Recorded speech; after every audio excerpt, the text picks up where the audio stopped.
Hello, my name's Thelina. The day I lost my job, my mother-in-law texted, "Pack your things, failures don't belong here." And my husband? He called me dead weight and threw me out, right in front of our daughter. I stayed silent that day, but silence can cut deeper than screams. Do you think walking away meant I'd already lost? Or was it the very moment I began to fight back? Before we dive in, tell me, what time are you listening and where from? Drop a comment below. I'd love to know. That morning, I woke up with a heaviness in my chest I couldn't shake. The light spilling through the blinds felt too bright, too harsh, like the world was moving on without me.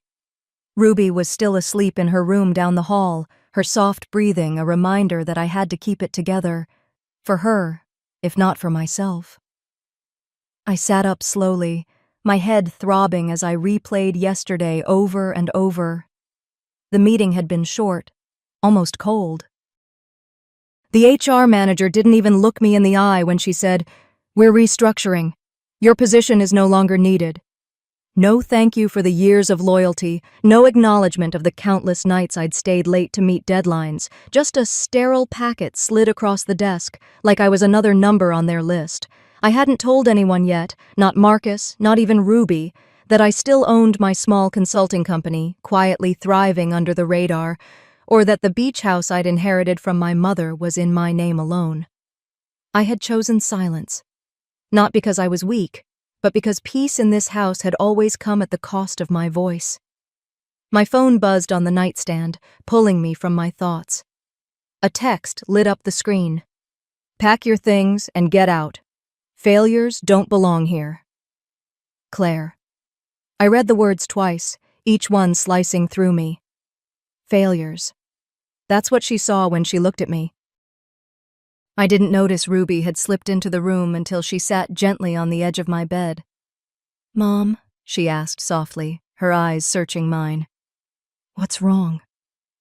Before I could answer, the bedroom door swung open. Marcus stood there, his jaw tight, his eyes already brimming with the kind of disdain I knew too well. "Get up," he snapped. "Claire's right. You don't belong here anymore. You're nothing but dead weight." Ruby gasped, her small hands clenching the blanket. "Dad, stop!" "Be quiet!" He cut her off sharply, his tone sharp enough to make her flinch. He strode to the corner where a suitcase sat half-packed, yanked it up, and shoved it toward me. The weight of it hit my arms, unsteady, forcing me back a step. The suitcase tipped, spilling open. Clothes tumbled to the floor, and with them a small silver pendant skittered across the hardwood. I bent quickly, my fingers closing around it. My mother's pendant. She'd given it to me the night before I got married, whispering, "This will remind you of your worth, even when others forget." I held it tightly, my throat burning. For a moment I thought about shouting, about reminding Marcus that without me, his precious image would have cracked years ago, but the words lodged in my chest. Instead, I slipped the pendant into my palm, letting its cool weight anchor me. Ruby's eyes filled with tears. "Mom, please don't go." I forced a small, steady smile for her. "It's okay, sweetheart." Marcus opened the front door without another word. "Out." His voice carried finality, as if I were a tenant being evicted. I stepped past him, suitcase dragging behind me. The morning air hit my face, brisk and sharp, as the door slammed shut behind me. The sound echoed in my chest, final and unforgiving. I stood there on the porch, my daughter's muffled cries faint through the walls, my hand wrapped around the pendant. I whispered under my breath, so only I could hear. She thought I'd leave with nothing, but the truth, I was only just beginning. Because what she never knew was that I had prepared for this moment all along. I sat on the porch steps, the cool air brushing against my face, heavy clouds hanging low as if they carried the weight I felt inside. Ruby slipped down beside me without a word, her small hand finding mine. Her touch was warm, steady, like she was holding me together when the rest of me was falling apart. The suitcase leaned against the railing, clothes hastily packed, spilling out in odd shapes. I tried to straighten my back, to look less broken, but the silence around us made every breath feel like a confession. Across the street, Mrs. Perry was walking her dog. She slowed her steps, pretending to check her phone, but her eyes flicked toward us. Another neighbor, Mr. Carson, stood near his mailbox, murmuring something to his wife. I caught the words carried by the light breeze. "That's the woman Marcus said lost her job." Heat rushed to my face, and I clenched my jaw. It wasn't just losing the job. It was how Marcus had framed it, painting me as a failure to anyone who would listen. I looked down quickly, wishing the earth would swallow me. Ruby squeezed my hand tighter, whispering, "Mom, don't cry." I swallowed hard, forcing back the sting in my eyes. "I'm not, sweetheart," I said softly, though we both knew it was a lie. She reached into her pocket and pulled out the silver pendant I'd dropped earlier. She placed it gently in my palm. "Grandma said this would always remind you who you are," she whispered. My chest tightened. That pendant was the only thing that still felt like home. I closed my fingers around it, as if holding on to my mother's voice through time. Then, through the thin walls of the house behind us, I heard it, Claire's laugh, that sharp, cutting sound I'd grown to dread. "Well," she said, her voice dripping with triumph, "we finally got rid of her." Marcus's voice followed, low but clear enough. "She'll never bounce back. She's too weak. She's been dead weight for years." I froze, my stomach twisting. Claire's words cut deeper. "Exactly. Now we can control everything without her in the way." My breath caught, and for a moment I thought I might be sick right there on the steps. They weren't just happy I was gone. They were planning to erase me. To take everything I'd built, everything I'd sacrificed for, and claim it for themselves. I considered standing up, pounding on the door, demanding to know how long they'd been plotting. But I remembered too well how Marcus could twist any confrontation, turning my anger into his proof that I was unstable. My silence had always been used against me, but so had my words. The sound of footsteps broke my thoughts. I looked up to see Officer Daniels, our neighbor from 2 houses down. He wasn't in uniform, just a gray hoodie and jeans, but the seriousness in his eyes was unmistakable. He stopped at the edge of the porch, speaking in a low tone. "Thelina, I saw what happened. If you need anything at all, you let me know. People see more than you think." I managed a faint nod. "Thank you," I whispered, my voice barely holding steady. He gave me a firm look, the kind that carried more than words. Then he walked on, leaving his message to settle heavy in my chest. Ruby leaned into me. "Mom, what are we going to do?" I brushed a strand of hair from her face, pressing a kiss to her temple. "We'll figure it out. I promise." Inside, another burst of laughter rang out. I closed my eyes, gripping the pendant so tightly its edges dug into my skin. They thought I was powerless. They thought I would just fade away quietly, leaving them to rewrite the story of my life. But sitting there with Ruby's hand in mine, I realized silence didn't have to mean surrender. Silence could be sharp, patient, and waiting for the right moment to cut through every lie they told. As the clouds above darkened and a breeze rustled the trees, I made a silent vow. They would regret underestimating me, because this wasn't the end. It was the beginning, and because sometimes silence isn't surrender, it's the sharpest blade you can carry. By the time Ruby and I reached the little cafe on Main Street, the sky had shifted into that soft gray you only see before a spring rain. I chose the corner booth, hoping the world would forget I existed for a while. The smell of roasted coffee filled the air, comforting for most people, but I could barely taste the tea I held in my hands. Ruby sat beside me, her head bent over a small sketchbook she'd pulled from her backpack. The sound of her pencil scratching paper was the only thing anchoring me. I watched people pass the window, smiling, carrying grocery bags, chatting on their phones.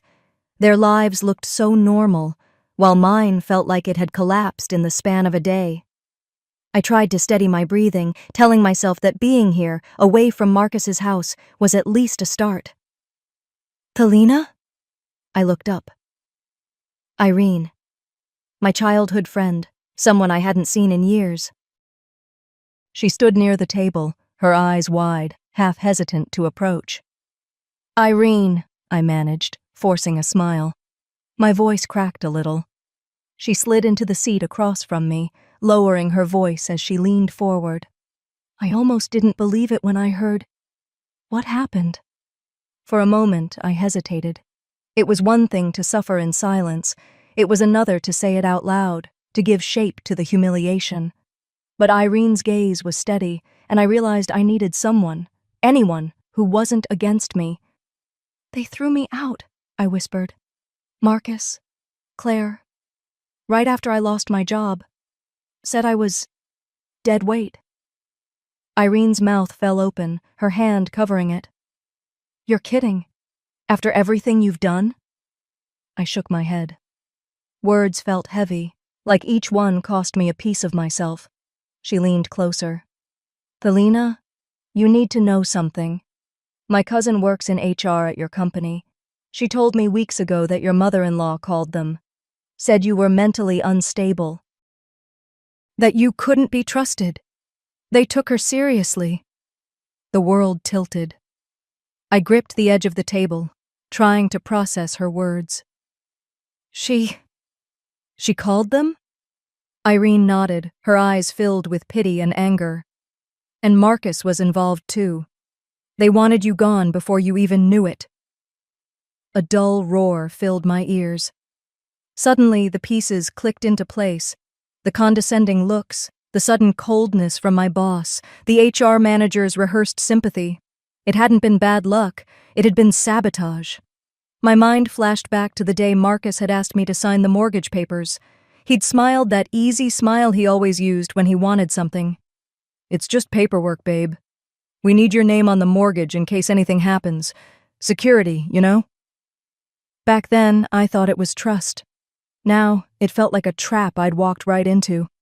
My chest ached as the betrayal cut deeper. Irene reached across the table, covering my hand with hers. "You're not crazy. You're not weak. They want you to believe that so you'll give up. Don't let them win." I stared at her, the sting in my eyes threatening to spill over. "I don't even know where to start, Irene. They've already taken so much." Her voice softened. "Then start by remembering who you are. You've always been stronger than you think." Ruby tugged at my sleeve then, sliding her sketch across the table. It was a little drawing of a house by the ocean, sunlight breaking over the waves. "For you, Mom," she said softly. My breath caught. The beach house. The one in Spain.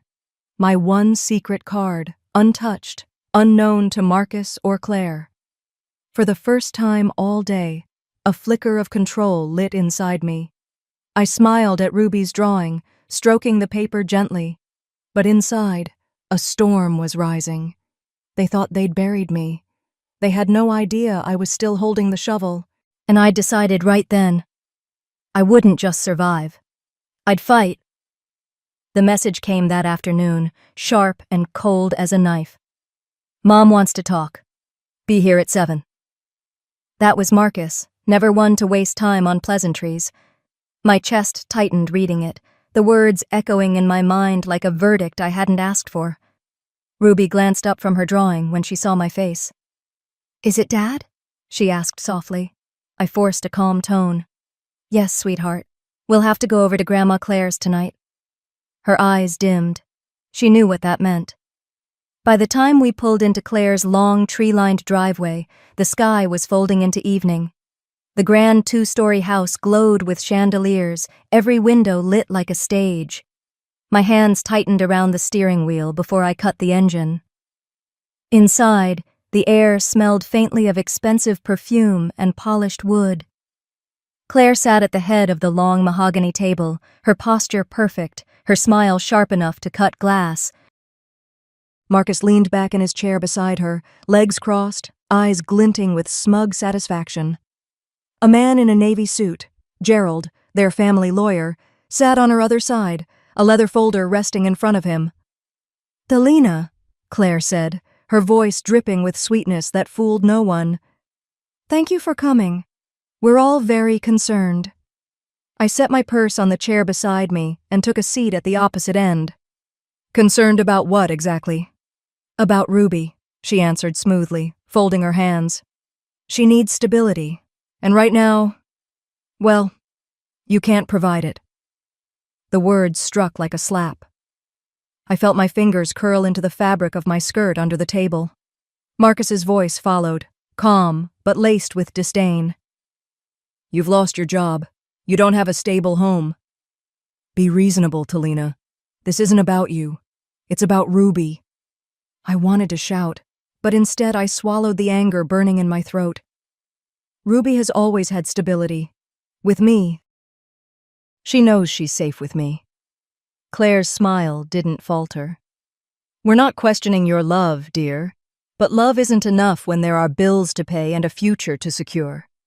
Don't you agree, Gerald?"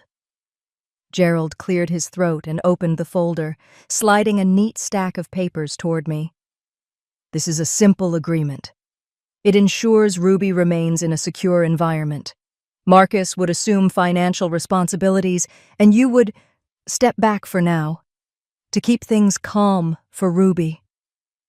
I scanned the first page, my eyes darting over phrases that turned my stomach. Transfer of rights, sole decision-making authority, relinquishment of financial claims. I looked up sharply. "This isn't about keeping things calm. This strips me of everything. You're asking me to erase myself from my own daughter's life." Marcus leaned forward, his tone flat, dismissive. "Don't make this harder than it has to be, Thelina.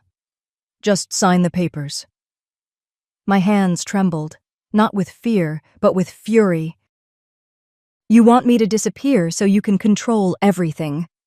Claire's tone never wavered. "Think of Ruby. Do the right thing.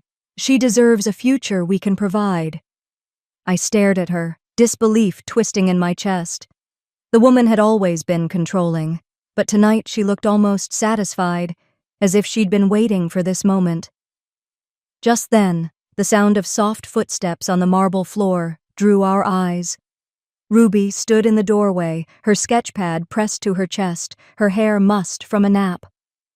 "Mom?" she asked, her voice small. Claire stood quickly, ushering her toward the hall with a saccharine smile. "Not now, sweetheart. Grown-ups are talking." Ruby's eyes flicked to me, worried. I gave her the smallest nod, a silent promise. The image of her face burned into me as Claire shut the door behind her. I looked back down at the papers, the pen Gerald had set beside them gleaming under the chandelier's light.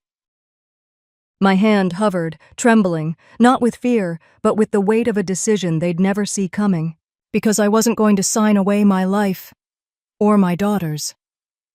The drive back to the apartment felt endless, though it was only 20 minutes from Claire's house. The streetlights blurred through the windshield, my hands stiff on the wheel. Ruby had dozed off in the passenger seat, her sketchpad still clutched to her chest. I glanced at her every few minutes, clinging to the calmness in her breathing to keep myself from unraveling. By the time I carried her upstairs and tucked her into the small bed in our rented apartment, the clock on the wall had slid past 10. The silence of the place felt heavier than ever. I sat at the tiny kitchen table, a single lamp casting a yellow glow, and pulled the leather folder from my bag. The papers were still there, crisp and waiting for me to surrender. I stared at the signature line until my eyes blurred. Maybe it would be easier if I just signed. The thought slipped in, uninvited, but persistent. At least Ruby wouldn't have to see me and Marcus fighting anymore. At least she'd have a home, even if it wasn't with me. My chest tightened, tears burning at the corners of my eyes. I pressed my palms into the table, whispering, "Maybe this is the only way." But then I remembered Ruby's face when Claire pushed her out of the room. That flash of worry, the way she clutched her sketchpad as if it was armor. No, if I signed, I'd be teaching her that giving in was the only way to survive. The vibration of my phone broke the silence. I glanced at the screen. Olivia. My breath caught. We hadn't spoken in months. I answered softly, careful not to wake Ruby. "Olivia?" Her voice was quick, urgent. "Thelina, I know it's late, but I couldn't hold this in anymore. Are you alone?" "Yes. What's wrong?" "I saw documents. Marcus and Claire. They've been planning this for weeks. They're trying to liquidate assets that are in your name. They even had signatures drafted. Yours, forged." My stomach flipped. "How do you know?" "I work with someone in the finance office at your old company. They showed me the email chain. Claire bragged about how easy it would be once you did the right thing. Marcus sent instructions. Gerald was copied on all of it." For a moment, the room seemed to tilt. My fingers tightened around the phone, the tears that had threatened earlier now turning to something colder. "Can you send them to me?" "You'll have them in 2 minutes." A ding confirmed her words. I opened the email, scrolling through line after line of smug comments, back and forth messages about my supposed instability, and finally, scanned copies of my signature. My hand shook as I pressed the phone against my chest. They hadn't just hoped I'd give up. They'd already decided I was gone. I whispered into the quiet, "They think I'm already erased." And that was when the fog lifted. Signing those papers wouldn't protect Ruby. It would hand her over to people who had no shame in destroying me, even if it meant destroying her childhood along with me. I pushed the folder across the table, yanked the pen from the clip, and with one slow, deliberate motion, I drew a thick line through the signature box. The scratch of ink was louder than anything in the room. Then I closed the folder and exhaled, long and steady. My silence had been their weapon, but it could become my shield. They didn't need to know yet what cards I was still holding. I rose from the table and padded softly to Ruby's room. She stirred when I brushed the hair from her forehead, her eyes opening just a sliver. "Mom?" she murmured. "I'm right here," I whispered, kissing her temple. "I'm not going anywhere." She relaxed back into sleep, her sketchpad slipping onto the blanket. I tucked it gently beside her, a promise to us both. I didn't sleep that night. I sat in the dim glow of the lamp, listening to the faint sounds of the city outside, my mind sharper than it had been in weeks, because by morning I knew exactly where to strike back, and the first step was to expose their lies. 2 mornings later, I stood at the front door with a folder clutched under my arm, the early light creeping through the blinds. Ruby was still finishing her cereal at the kitchen table, her hair pulled into a loose braid I had managed in half-asleep hands. I knelt in front of her, brushing a strand from her cheek. "Mrs. Evans is going to watch you for a couple of hours, okay? I'll be back before lunch." She frowned. "Is this about Grandma and Dad again?" I forced a smile. "It's about keeping us safe. That's all you need to know right now." I left her in our neighbor's gentle care, then walked toward my car with a heartbeat that seemed louder than my footsteps. The manila folder pressed against my ribs felt heavier than stone, though I knew it held the only weapon I had right now, Olivia's evidence and the documents proving what was mine. The courthouse wasn't grand, just a brick building in downtown Houston with worn marble steps and a revolving door that creaked faintly. My palms were damp as I pulled the handle. Inside, the air smelled of paper and polish, the quiet broken only by the shuffle of shoes on tile. I approached the clerk's counter, sliding the folder forward with hands that only trembled slightly. She looked at me over her glasses. "Injunction filing?" "Yes," I said, my voice steady. "I want to halt any attempt to sell properties in my name." Her eyes lingered on me longer than I expected. Maybe she saw the exhaustion behind my smile. She nodded, took the documents, and began stamping. With each thump of the seal, something inside me steadied. When she handed me the official copy, she said softly, "Good luck, ma'am." I had barely tucked the papers back into my folder when I heard the unmistakable echo of Marcus's voice down the hallway. "You've got to be kidding me!" he barked, anger sharp enough to cut glass. Claire followed close behind, heels clicking like gunshots on the tile. Gerald trailed them, his smirk already in place. Marcus pointed at me, eyes burning. "You had no right." I turned, holding the injunction calmly in front of me. "Actually," I said, my tone even, "I had every right." Claire's face flushed crimson. She stepped closer, lowering her voice to a hiss that carried anyway. "You think this changes anything? You're still nothing." I met her gaze without flinching. My voice was quiet, but it landed like a blade. "Maybe. But I'm nothing you can't touch anymore." For a moment, the hallway froze. Marcus blinked, his confidence faltering. Gerald scoffed, but I caught the flicker of uncertainty in his eyes. Claire's lips parted, but no words came out. Her rage was there, hot, seething, but so was her fear. I didn't wait for them to recover. I turned and walked toward the exit, the echo of Claire's heels following me like a storm I no longer feared. The late morning sun felt warm on my face as I stepped outside. For the first time in weeks, my breath came easy. That evening, Ruby met me at the door, wrapping her arms around my waist. "Mom, are we okay?" I kissed the top of her head. "We're safe for now." She didn't need to know the details, not yet. All she needed was to feel the strength in my voice, the steadiness I was finally reclaiming. I tucked her into bed later, then sat alone in the living room, the quiet settling around me like a fragile shield. And then my phone buzzed. I reached for it, expecting a message from Olivia, or maybe Mrs. Evans checking in. But when I saw the name on the screen, my hand nearly went slack. It wasn't over. Because what I saw on the screen proved they weren't done with me yet. The next evening, I walked into the community hall with Ruby at my side, her small hand gripping mine tightly. The room hummed with low voices and the smell of coffee from the refreshment table in the back. I could feel eyes on me before I even reached a chair. Whispers rippled, sharp as pins against my skin. Claire was already there, perched in the front row like a queen waiting to be admired. When she caught my eye, her lips curved into a smile that didn't reach her eyes. She leaned toward the woman beside her and said just loud enough for me to hear, "Poor girl, still pretending she matters." I didn't bite. I simply squeezed Ruby's hand and guided her to a seat in the middle row. Olivia stood near the back, her expression calm but encouraging, a quiet anchor in the storm. The meeting began with the usual chatter about landscaping and parking, but I barely heard a word. My folder lay on my lap, heavy as a brick, and every beat of my heart echoed in my ears.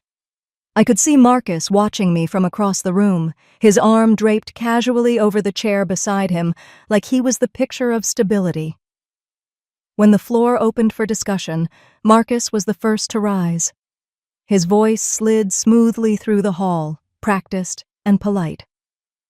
"We've all seen how difficult the past few months have been for Thelina," he said, gesturing toward me with mock sympathy. "It's been hard on Ruby, too. I just hope we can all give her the support she needs as she tries to move on. But let's be honest, bitterness helps no one." A few neighbors nodded, the weight of his words pressing against me like a stone wall. I felt Ruby stiffen beside me. I waited until the murmur died down, then stood slowly, clutching my folder. My voice was steady, though inside I was trembling. "If we're talking about honesty, then let's be completely honest." I opened the folder and slid out the documents, holding them high enough for the first row to see. These are loan applications Marcus and Claire submitted last month. They used my property as collateral, property that I own. And here, I tapped the notarized proof, the official stamp glinting under the overhead lights. Is the evidence? Gasps filled the room. Heads turned, whispers rose. I heard someone mutter, "Oh my God!" Marcus's face went red as he lurched forward. "These papers mean nothing. You don't know what you're talking about." Before I could answer, Judge Harper, a tall man with a calm presence, stood from the back row. His voice cut through the chaos like a gavel. "Actually, they mean everything. I reviewed these documents myself. They're legitimate." The room fell silent. Claire's face drained of color, and for the first time I saw a flicker of panic in her eyes. Gerald looked down, embarrassed, his smirk gone. I met Judge Harper's gaze. He gave a small, reassuring nod. I turned back to the room. My voice was quiet, but carried. I stayed silent too long. Not anymore. From beside me, Ruby clapped softly. The sound was small, innocent, but in that hush, it was louder than any accusation. Neighbors shifted in their seats, and for once their whispers weren't against me. I saw the judgment in their eyes turn, not at me, but at Marcus and Claire. I gathered my folder and walked toward the exit, my head high. For the first time in weeks, I felt like the truth was finally mine again. But just as I reached the parking lot, a hand gripped my arm from behind. I froze as Claire's voice slithered close to my ear, low and venomous. "You've just declared war, Thelina." Claire's voice was low, venomous. "You've just declared war, Thelina." Her hand slipped from my arm as neighbors spilled out of the hall behind us, their murmurs carrying in the cool night air. Porch lights glowed up and down the street, little spotlights illuminating faces filled with curiosity. I knew Claire had staged this. She wanted a scene, something she could twist into her own narrative. By the time Ruby and I reached our driveway, half a dozen neighbors were standing near their mailboxes, pretending to check letters, but clearly watching. Olivia had followed at a distance, and Judge Harper lingered near the curb, his presence silent but steady. Claire didn't waste time. She marched right up, her heels clicking against the pavement. "Do you feel proud?" she demanded, loud enough for everyone to hear. "Destroying your own family's reputation like that?" Before I could reply, Marcus emerged from the shadows of the porch, a folded document in his hand. His grin looked painted on, his knuckles white where they gripped the paper. "You all saw her little performance earlier," he said smoothly, raising the paper. "But here's the truth." He waved it for the crowd. "This shows the property isn't hers. She forged everything." Gasps. A few whispers. I felt Ruby clutch my hand tighter. I didn't flinch. Instead, I drew a slow breath and pulled my phone from my purse. My voice was calm, though my heart hammered in my chest. "You want proof, Marcus? Let's use yours." I tapped the screen and pressed play. The recording filled the yard, crystal clear under the quiet night. Marcus's voice, unmistakable. "As long as she doesn't know about the collateral, we're safe." Then Claire's laugh, sharp as glass. "She's too naive to notice.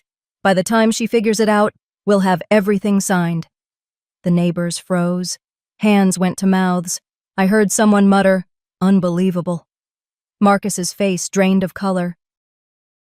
Claire lunged forward, hissing, "Turn that off!" But Olivia stepped between us, her voice steady. "Don't you dare touch her." Judge Harper finally stepped closer, his tone carrying over the murmurs. "That's enough. This is over." His eyes locked on Marcus and Claire with quiet authority. For the first time, Marcus faltered. Claire looked around wildly, realizing every set of eyes was on her, and none held sympathy. Gerald, standing stiff near the porch, shifted his gaze to the ground, offering no rescue. Ruby tugged at my sleeve and whispered, her small voice trembling with relief. "They can't hurt us anymore, Mom." I bent slightly, pressing a kiss to her hair. Then I looked up, straight into the faces of the people who had whispered about me for weeks. My voice carried evenly. "I'm not leaving my home. And from now on, neither of them will ever control my life again." A silence stretched, heavy but different now, charged not with judgment, but with recognition. Neighbors began drifting away, shaking their heads, their looks sharp with disgust, not at me, but at Marcus and Claire. Claire muttered one last thing under her breath as she turned to storm back toward the porch. "You'll regret this." But it rang hollow, a threat stripped of teeth. Later that night, after Ruby had finally fallen asleep, I tucked her blanket close and brushed her hair from her forehead. I lingered for a moment, letting the quiet wrap around me like armor. For the first time in a long time, I believed we might actually be safe. Then my phone lit up on the nightstand. A new message. I reached for it, my stomach tightening. The name on the screen nearly made me drop it. The sender's name was one I never expected, Judge Harper. His message was short, but it made my stomach twist. Marcus is planning to challenge custody. He and Claire are already preparing false claims. Be ready. I stared at the glowing screen long after the message faded, the silence of my bedroom pressing in around me. I knew this war wasn't over. If anything, it had just shifted to a battlefield far more dangerous. A week later, I found myself sitting in a courtroom. The polished wood smelled faintly of lemon cleaner, the air heavy with tension. Marcus sat across the aisle, his suit crisp, his jaw tight, Claire beside him with that same smug look she always wore when she thought victory was guaranteed. Ruby wasn't here. Thank God. But her safety weighed on every beat of my heart. Marcus's lawyer stood first, his voice smooth but cutting. Your Honor, my client seeks primary custody of Ruby, Mrs. Thelina has proven unstable. She lost her job, has no stable residence, and her behavior has been erratic since her dismissal. I kept my face calm, though inside I wanted to shout. Claire leaned closer to Marcus, whispering something, and I caught the flicker of his satisfied smile.